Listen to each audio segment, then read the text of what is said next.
Oke, assalamualaikum warahmatullahi wabarakatuh. Hari ini kita akan belajar pemodelan perangkat lunak. Khususnya ini dipelajari di kelas 11 tingkat sekolah menengah kejuruan, jurusan rekayasa perangkat lunak. Nah, untuk bab 1 kita akan mempelajari tentang konsep pemodelan berorientasi objek. Nah, yang pertama harus kita tahu apa sih arti dari pemodelan. Nah, pemodelan adalah konsep yang digunakan untuk menyederhanakan segala jenis permasalahan yang ada dalam sebuah sistem. Jadi, ketika kita akan membuat sebuah sistem, pastinya ada masalah yang kita angkat sehingga mengharuskan kita untuk membuat sebuah sistem. Jadi, sistem itu kan untuk memudahkan suatu pekerjaan. Nah, masalah yang timbul dalam kehidupan sehari-hari atau yang kita temukan, itulah yang akan kita rangkum dalam sebuah konsep yang dinamakan dengan pemodelan. Oke, nah pemodelan memiliki beberapa tujuan. Yang pertama yaitu sebagai media komunikasi. Nah, media komunikasi di sini adalah sebagai gambaran visual antar pengembang. Misalnya nih di bagian desain dengan di bagian analis ingin mengembangkan sebuah sistem. Nah, mereka butuh dokumentasi yang tepat agar bisa memudahkan komunikasi antar pengembang ketika mengembangkan sebuah sistem. Nah, ini yang dimaksud dengan sebagai media komunikasi. Nah, yang kedua yaitu sebagai sarana pendukung sistem. Maksudnya sarana pendukung sistem di sini adalah ketika dokumentasi dalam sebuah sistem ingin ditelaah dan ingin dievaluasi, pemodelan akan menjadi satu hal yang penting sebagai sarana pendukung dan dokumentasi pendukung sebuah sistem. Nah, yang ketiga, pemodelan dapat digunakan sebagai proses pengujian. Maksudnya di sini yaitu ketika sistem sudah selesai dibuat, maka pemodelan dapat menjadi salah satu bentuk atau salah satu kriteria keberhasilan. Nah, biasanya pemodelan yang baik akan menghasilkan sistem yang baik juga. Nah, dari situlah bisa melihat pengujiannya itu berhasil atau enggak. Kalau misalnya belum berhasil, belum sesuai model, ya berarti harus dievaluasi lagi. Yang keempat yaitu sebagai pendefinisian struktur dan perilaku sistem. Jadi ketika kita ingin membuat sebuah sistem, kita udah punya gambaran nih kira-kira kita mau buat sistem yang kayak gimana sih. Oke, kita masuk ke prinsip dasar PBO, yaitu yang pertama ada abstraksi.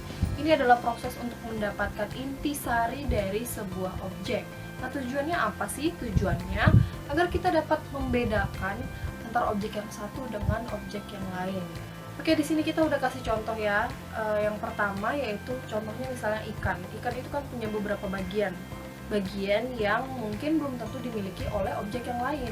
Nah, kalaupun ada objek yang mirip, ya nanti kita bisa klasifikasikan lagi berdasarkan kelasnya. Nah, di sini kita masih belajar tentang abstraksi, yaitu pembedaan antara objek satu dengan yang lain. Jadi misalnya ikan di sini punya 3 elemen, yaitu yang pertama ada ekor, ada sirip, ada penutup insang. Nah, ini contoh aja, contoh abstraksi. Nah, contoh lainnya yaitu misalnya kucing, itu ada punya telinga, punya ekor, punya hidung, dan lain sebagainya. Nah, dari sini, dari gambaran kedua objek ini, kita bisa bedakan bedanya kucing sama ikan itu di mana sih? Nah, inilah yang dimaksud dengan abstraksi. Jadi, dengan adanya abstraksi, mendapatkan intisari dari sebuah objek, kita bisa membedakan antara objek yang satu dengan objek yang lain. Nah, kita kasih satu lagi contoh nyata ya, kalau misalnya kita mau bikin sistem tentang, misalnya sistem sekolah, mungkin sistem akademik misalnya. Nah, di situ ada objek guru. Nah, beberapa elemen yang harus kita miliki adalah yang pertama kode guru, yang kedua nama guru, yang ketiga pendidikan, dan yang keempat bidang studi. Itu salah satu contoh untuk pembuatan sebuah sistem. Jadi kalau misalnya kita mau bikin objek siswa misalnya, berarti kita harus punya NIS, harus punya nama, harus punya tempat tanggal lahir. Nah, itu adalah data-data yang akan menjadi pembeda antara objek yang satu dengan yang lain. Nah, inilah maksud dari abstraksi. Nah, yang kedua adalah enkapsulasi, yaitu menyembunyikan beberapa informasi tentang sebuah objek. Jadi nggak semua, jadi sebagian aja. Nah, tujuannya yaitu untuk membatasi ruang lingkup. Karena kalau misalnya tidak dibatasi, nanti jadi belebar kemana-mana tuh. Jadi misalnya nih, kita mau bikin sistem akademik, enggak deh, misalnya kita mau buat sistem pemilihan ketua OSIS, ya udah cukup cukup di hasil akhirnya menampilkan hasil dari pemilihannya, terus mungkin ada diagram persenan dari pemilihannya. Nah, cukup ruang lingkupnya sampai di situ aja, nggak perlu harus yang memilih siapa-siapa aja. Terus misalnya yang perempuan milihnya kebanyakan apa, yang laki-laki kebanyakan milihnya apa. Boleh saja, cuman sesuai dengan kesepakatan dari pembuatan sistem. Jadi di awal itu ruang lingkupnya sampai mana. Nah, ini gunanya dari enkapsulasi. Nah, kita kasih contoh sederhananya di sini. Misalnya pengendara mobil itu nggak perlu tahu gimana proses pembakaran dari bensin, jadi cukup tahu aja gimana cara mengendarakan mobil dan menggunakannya. Itu salah satu contoh enkapsulasi, yaitu memberikan beberapa informasi sebagai pembatasan ruang lingkup. Oke, yang ketiga ada modularitas, yaitu memecahkan sesuatu permasalahan yang kompleks menjadi lebih sederhana. Tujuannya ya biar mudah dipahami. Nah, kita kasih contoh sederhana, contohnya sepeda. Sepeda itu kan punya beberapa bagian yang punya cara kerjanya masing-masing. Misalnya di sini ada rem depan, ada ban depan, ada rantai, ada pedal. Nah, itu punya cara kerjanya masing-masing. Nah, ini kita pecahkan satu persatu agar lebih mudah dipahami. Jadi ketika kita ingin memahami sepeda, kita harus memahami cara kerjanya satu-satu dulu. Misalnya cara kerja pedal seperti apa? Cara kerja pedal yang ketika kita goes, dia akan berhubungan ke rantai. Nah, nanti balik lagi ke rantai lagi, nanti ada mungkin istilahnya kayak gigi 1, gigi 2. Nah, sama juga dengan rem. Nah, itu cara kerjanya masing-masing itu ada.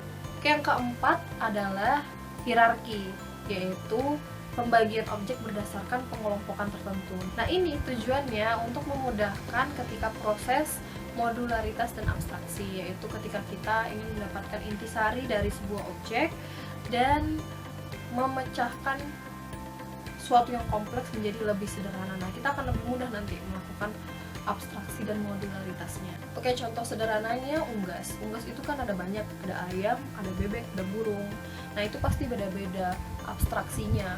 Nah, jadi di sini dibuat hierarkinya agar lebih mudah melakukan abstraksi dan modularitasnya. Contohnya di sini unggas itu di bawahnya lagi ada ayam. Ayam nanti ada lagi yang namanya ayam ras, ada ayam kampung. Nah, dari sini aja kita bisa lihat walaupun mereka satu kelompok, bisa jadi mereka punya perbedaan tertentu ya, yang membuat objek ini menjadi berbeda walaupun masih satu klasifikasi. Contohnya tadi ayam ras sama ayam kampung, ya untuk struktur dari tubuhnya mungkin masih mirip ya, tapi ada perbedaannya. Nah, dari sinilah kita akan mudah untuk melakukan abstraksi atau mendapatkan intisari dari objek tersebut. Oke, kita masuk ke konsep pemodelan berorientasi objek. Ada beberapa hal penting. Yang pertama kita bahas yaitu objek. Objek adalah suatu hal yang nyata, contohnya benda, manusia. Nah, objek ini memiliki atribut dan metode. Jadi atribut dan metode itu adalah, atribut itu data, kalau metode itu adalah fungsi atau perilaku yang bisa dilakukan oleh objek tersebut. Kita kasih contoh sederhana, contohnya manusia, objek manusia. Nah, ini memiliki atribut misalnya mata, rambut, warna kulit, hidung, nah dan lain sebagainya, yang bisa kita bedakan antara objek yang satu dengan objek yang lain, maksudnya antara manusia yang satu dengan manusia yang lain. Nah, terus ada juga yang namanya metode atau fungsi. Nah, di sini kan kalau manusia itu bisa berlari, bisa berbicara, bisa melompat dan lain sebagainya. Nah, itu yang dimaksud dengan fungsi atau metode. Oke, yang kedua yaitu kelas. Kelas ini adalah kumpulan beberapa objek yang sejenis. Contohnya di sini kita udah ada contoh sederhana. Misalnya ada beberapa perempuan ya dengan nama-nama yang berbeda. Contohnya di sini ada Tina, ada Aluna, ada Cika. Nah, itu kan sama-sama perempuan. Nah, berarti mereka masuk di kelas perempuan. Nah, di sini ada gambaran hubungan antara kelas dan objek. Nah, buat yang masih bingung, mungkin dengan penjelasan ini bisa sedikit ngerti ya. Jadi kelas itu adalah template atau misalnya wadah dari beberapa objek. Jadi di dalam kelas ya ada objek. Objek itu membentuk suatu kelas. Jadi misalnya nih, di dalam kelas ada kita tentukan yaitu siswa.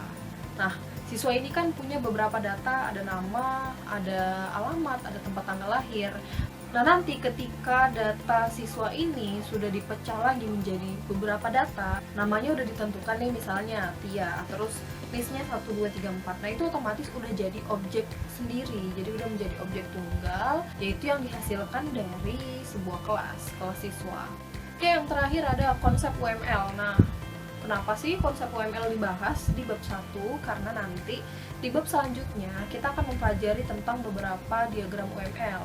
UML ini adalah Unified Modeling Language atau konsep pemodelan yang memudahkan atau menjelaskan tentang sistem perangkat lunak.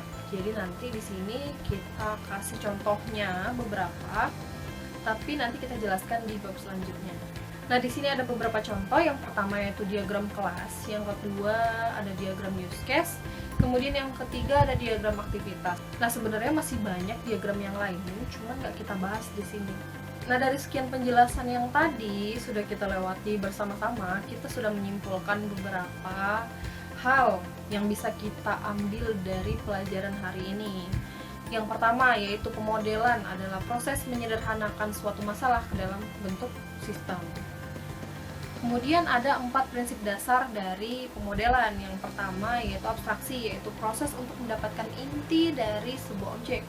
Yang kedua ada enkapsulasi, yaitu proses untuk menyembunyikan beberapa informasi gunanya untuk membatasi ruang lingkup.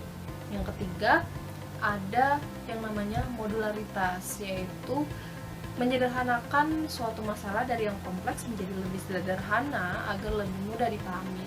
Nah, yang keempat ada hierarki, yaitu pengelompokan sebuah objek. Nah, gunanya untuk memudahkan kita ketika melakukan abstraksi dan modularitas. Terus ada 2 konsep utama dari pemodelan, yaitu objek dan kelas. Seperti yang kita tahu tadi, objek itu adalah suatu yang nyata, baik itu benda, manusia, dan lain-lainnya yang memiliki data atau atribut dan memiliki metode atau fungsi. Nah, tadi kita bahas sedikit tentang UML, yaitu Unified Modeling Language, yaitu konsep pemodelan yang memudahkan untuk menjelaskan pemodelan dalam bentuk visual. Nah, ada 3 contohnya tadi yang sudah kita lihat gambarannya, ada diagram use case, ada diagram kelas, dan ada diagram activity. Oke, sekian belajar hari ini. Terima kasih sudah menonton. Wassalamualaikum warahmatullahi wabarakatuh.